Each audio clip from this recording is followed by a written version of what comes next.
Assalamualaikum warahmatullahi wabarakatuh.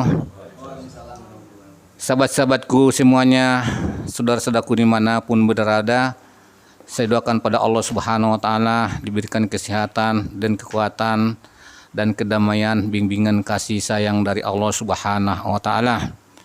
Alhamdulillah, puji syukur selalu terpanjatkan pada Allah Subhanahu wa Ta'ala atas nikmat karunia yang diberikan Allah kepada kita, dan sholawat salam sejahtera tercurahkan ke junjungan kita Nabi besar Muhammad SAW.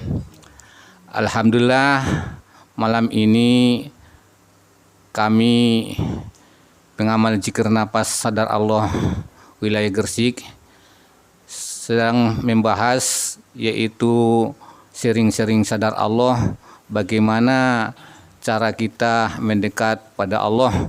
Di sela-sela ini berhubung ada teman kita Bapak Agus, yaitu termasuk master dari pengobatan yaitu bekam sekalian pasdu. Ini saya coba dulu menggali apa pengalaman-pengalamannya selama ini, apa gunanya bekam, apa gunanya yaitu pasdu, apa gunanya itu ruqyah. Nanti pengalamannya Pak Agus ini mungkin bisa berbagi kepada sahabat-sahabat kita dimanapun berada, karena beliau ini sudah banyak berpengalaman, yaitu masuk desa ke desa, kota ke kota, bahkan pulau ke pulau, provinsi ke provinsi. Pak Agus ini sudah dilaluinya. Juga saya dengar juga Pak Agus ini juga termasuk berpendidikan. Juga inilah yang saya harapkan, menggali bagaimana trip rekor pengalaman Pak Agus ini. Saya dengar juga Pak Agus ini pernah juga berpengalaman di Reiki. Karena Reiki ini termasuk yaitu metode terapis yang terkenal yaitu di dunia, bahkan dunia. Di Jawa Timur juga saya ini sudah banyak mengenal apa itu Reiki. Mungkin Pak Agus ini juga bisa membagikan kepada sahabat-sahabat kita. Monggo Pak Agus dibagikan untuk sahabat-sahabat kita. Saya persilakan Pak Agus dibagikan. Mudah-mudahan ada manfaat untuk saudara kita. Monggo silakan Pak Agus. Bismillahirrahmanirrahim. Assalamualaikum warahmatullahi wabarakatuh. Alhamdulillah, asyhadu an la ilaha illallah wahdahu la syarikalah wa asyhadu anna Muhammadan abduhu wa rasuluh. Allahumma sholli ala Muhammad wa ala ali Muhammad, amma ba'du. Yang kami hormati Pak Kamai selaku ketua atau koordinator ya di DNSA, gubernur. Selaku gubernur, saya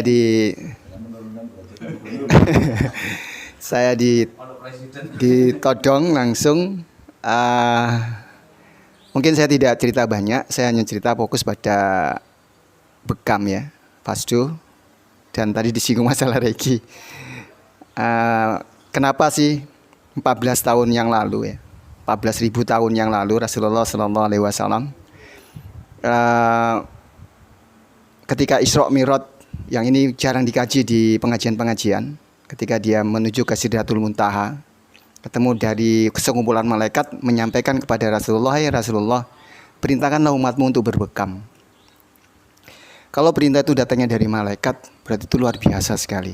Tuh, malaikat bukan dari dirinya, pasti dari Allah Subhanahu wa Ta'ala.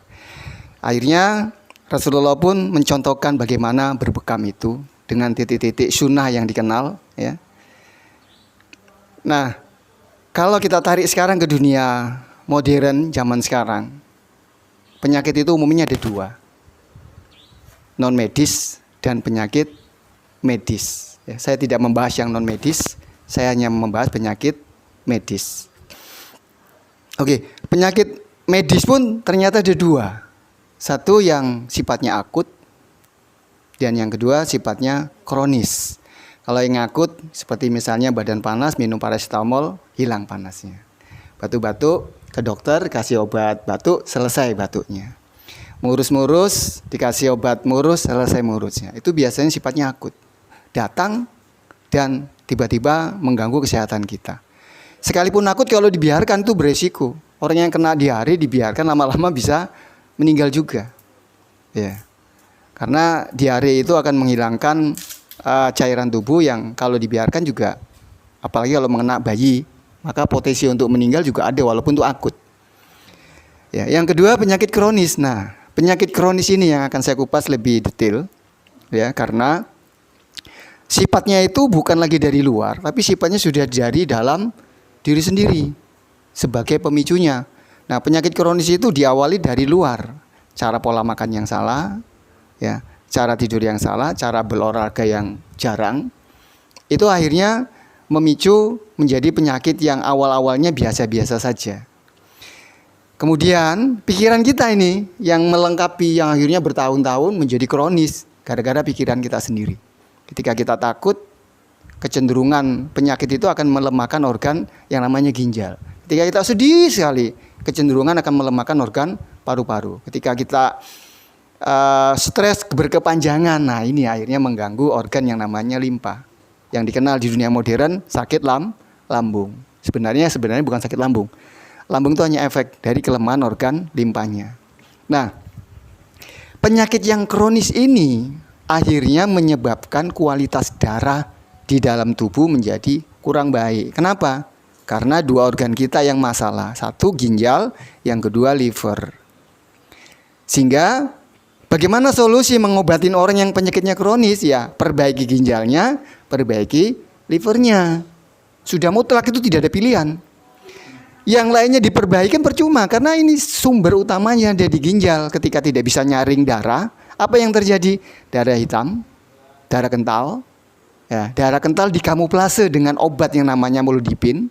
Seakan-akan dia menjadi sehat, tapi seumur hidup minum amlodipin. Sebenarnya kronis penyakit itu. Berbahaya. Ya, apakah kita mau terus seumur hidup minum amlodipin? Tentunya tidak. Maka perbaiki ginjalnya. Bagaimana caranya? Buang racun-racunnya tadi dikeluarkan. Jadi yang kedua, buang racunnya. Yang pertama perbaiki ginjal dan liver. Yang kedua buang racunnya. Darah kental yang hitam tadi kita baru eksekusi dengan proses bekam tadi, itu membuang toksin-toksinnya. Nah yang ketiga, kita harus bijak. Darah kotor itu disebabkan oleh produk-produk anorganik. Seperti bodrek, obat penghilang rasa sakit kepala, termasuk amlodipin yang konon katanya bisa mengobatin penyakit tekanan darah tinggi. Dan semua zat-zat kimia itu masuk di dalam tubuh kita. Itu yang menyebabkan darah kotor. Kemudian penyakit kronis mau diobati dengan itu. Mungkinkah? Tentu tidak mungkin. Hanya sebatas mengcover supaya penyakitnya tidak parah. Hanya sebatas itu. Makanya tidak ada orang yang gagal ginjal bisa sembuh. Dia selalu cuci darah. Tidak ada orang yang diabetes bisa sembuh. Dia harus seumur hidup minum obat penurun tekanan kadar gula darah. Tidak ada ceritanya kalau tensinya sudah di atas 150 bisa turun kecuali diminumin amlodipin, dan itu seumur hidup. Nah, bola salju yang seperti ini Rasulullah udah ingatkan 14.000 tahun yang lalu. Berbekamlah umatku, berbekamlah. Karena berbekam itulah sebaik-baiknya pengobatan. Ya. Lakukan berbekam itu. Sementara kita minum obat-obat medis, berbekam itu harus dilakukan karena itu membuang toksin. Ya. Perbaiki ginjal, perbaiki liver, buang toksinnya dengan berbekam, dan jangan diobati dengan zat-zat kimia. Itu racun, itu toksin. Maka diobatilah, kita mulai beralih ke produk herbal. Rasulullah mengatakan bahwa ada 3 jenis pengobatan. Madu, berbekam, dan kai. Nah, kita singgung kata madu tadi ya. Madu itu berarti kan herbal. Hanya contoh Rasulullah mencontohkan satu kata saja madu, karena madu itu herbal yang paling dahsyat. Nutrisinya penuh. Artinya setelah dibekam, dibuang toksinnya, kasih nutrisi. Nah, nutrisi yang terbaik adalah madu. bisa juga dengan habatus sauda, bisa juga dengan zaitun, bawang putih. Ini herbal-herbal yang Rasulullah sebutkan di dalam nas Al-Quran. Ya. 3 poin, penyakit kronis bisa diselesaikan, perbaiki organ ginjal dan livernya, buang toksinnya dengan berbekam, dan isi obatnya dengan obat-obat yang bukan toksin, yang bukan racun, tapi obatnya adalah bersifat herbal. Mungkin itu yang bisa saya sampaikan keterkaitan. Kenapa sih 14.000 tahun yang lalu Rasulullah mengingatkan bahwa nanti di akhir zaman itu ada penyakit yang luar biasa. Mulai sekarang perintahkan umatmu berbekam. Ya. Jadi kalau kita mau sehat, ya tidak ada pilihan. Rajinlah berbekam. Oke, yang kedua, ada satu kata fasdu. Fasdu itu menjadi sesuatu hal yang diperselisihkan. Ya, yang diperselisihkan sebagian ulama. Seharusnya kita tidak memperselisihkan nasnya, tapi kita harus memperhatikan kemanfaatannya. Kalau donor darah saja bermanfaat, bagaimana dengan fasdu? Tentu lebih dari manfaat. Hanya saja yang boleh melakukan donor darah dan fasdu ahli medis. Orang umum seyogianya belajar dulu yang menjadi orang medis supaya bisa melakukan fasdu. Nah, tapi kalau kita mau menjalankan sunnah Rasul, masa kita harus sekolah medis dulu? Tidak juga demikian. Iya. Ya, ini pertentangan di beberapa ulama. Ada yang melarang, ada yang mengatakan hadisnya dhaif ya. Terlepas dari itu, ternyata kemanfaatan fasdu itu luar biasa. Ketika kita memfasdu yang tensinya 210 dan dia tidak mengkonsumsi obat amlodipin, dia tidak mengkonsumsi obat-obatan, maka darahnya pasti kental. Darah yang kental ini kalau hanya sebatas dibekam, tidak dikombinasi dengan fasdu, maka prosesi bekamnya butuh waktu panjang. Karena sumber basic yang ada di dalam darah sudah jelek. Maka basicnya dikeluarkan dengan fasdu. Sehingga proses bekam akan menghasilkan hasil yang lebih maksimal. Kombinasi bekam dan fasdu ini sebenarnya sesuatu yang sangat luar biasa. Hanya saja perlu pengkajian khusus tentang fasdu karena memang beberapa hal dari ulama ada yang membolehkan, ada yang tidak membolehkan. Apalagi dari medis sudah pasti tidak diperbolehkan kecuali dari tim medis. Ya. Oke, yang terakhir, saya dulu pernah belajar Reiki ya. Saya belajar Reiki dan status saya di Reiki sudah master. Saya bisa mengattunement bahasa mereka. Ya, saya sudah master. Saya bisa mengattunement. Seseorang yang tidak bisa, kalau misalnya ilmu tenaga dalam, saya bisa mengijabsa. Tapi itu akhirnya saya buang. Karena di dalam pelajaran itu ada satu hal yang saya ragu. Ini bukan dari Allah, ini bukan dari malaikat. Ini pasti dari makhluk Allah yang jahat ini. Ya, saya kasih contoh ya. Ketika saya mau membersihkan rumah ini, saya cukup mengatakan begini. Saya bentuk bola energi syukuring, saya bentuk bola energi seiki, ya aktif, dan dia menjadi aktif, saya lepaskan. Sudah, ini membersihkan area ini. Kemudian saya bentuk bola cukuri, lipat gandakan pembersihannya, saya lepaskan, sudah bersih. Maka jin-jin yang ada di sini semuanya pada pergi. Itu yang dipahami di Reiki. Satu. Ya. Saya Pak Kameng misalnya ada di Medan, lagi sakit kepala, saya bisa mengobati Pak Kameng dari rumah saya yang ada di Benur. Saya cukup bentuk bola energi onsasi sonen, kemudian saya kirim lepaskan ke alam semesta. Kemudian saya bentuk bola seiki untuk membersihkan sakit kepalanya. Saya isi dengan energi positif dengan cukuri, selesai. Saya cuma diam begini saja selama 30 menit. Insya Allah Pak kami akan merasakan getaran-getaran di dalam tubuhnya dan beransur-ansur sakit kepalanya hilang. Ini diajarkan oleh Rasul.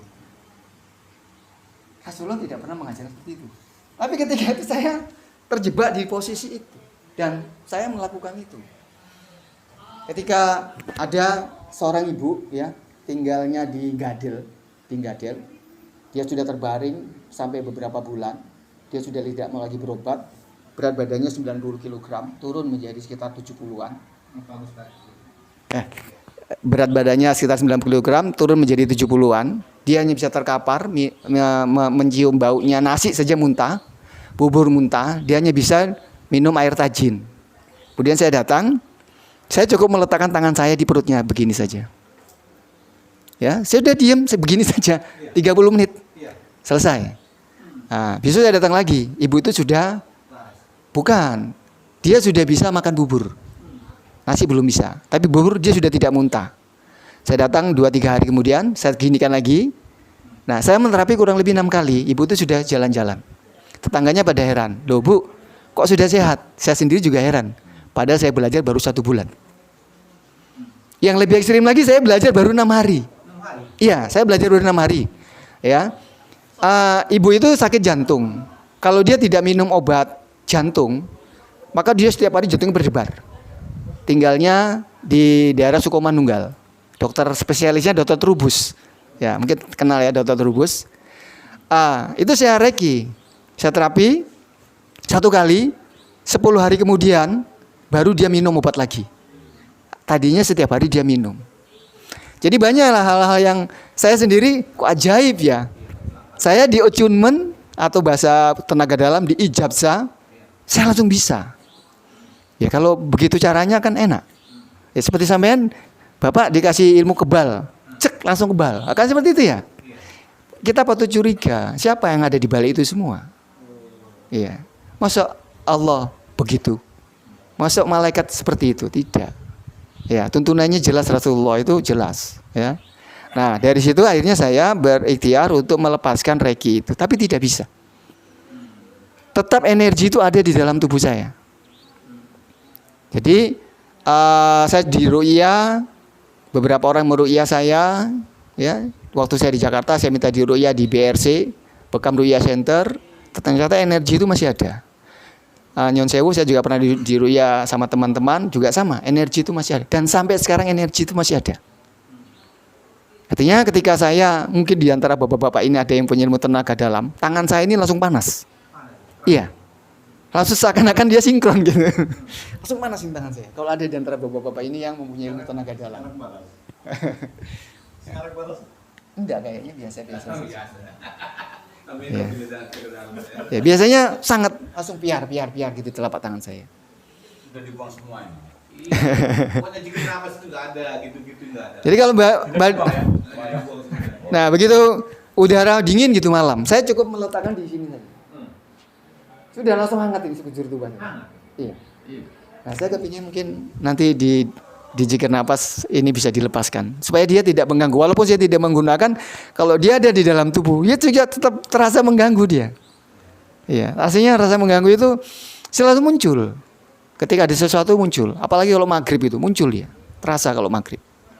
Ya, nah itu memang ada beberapa teman-teman yang mengatakan bahwa Reiki itu bukan jin, Reiki itu memang energi ilahi, ya, datangnya dari Allah.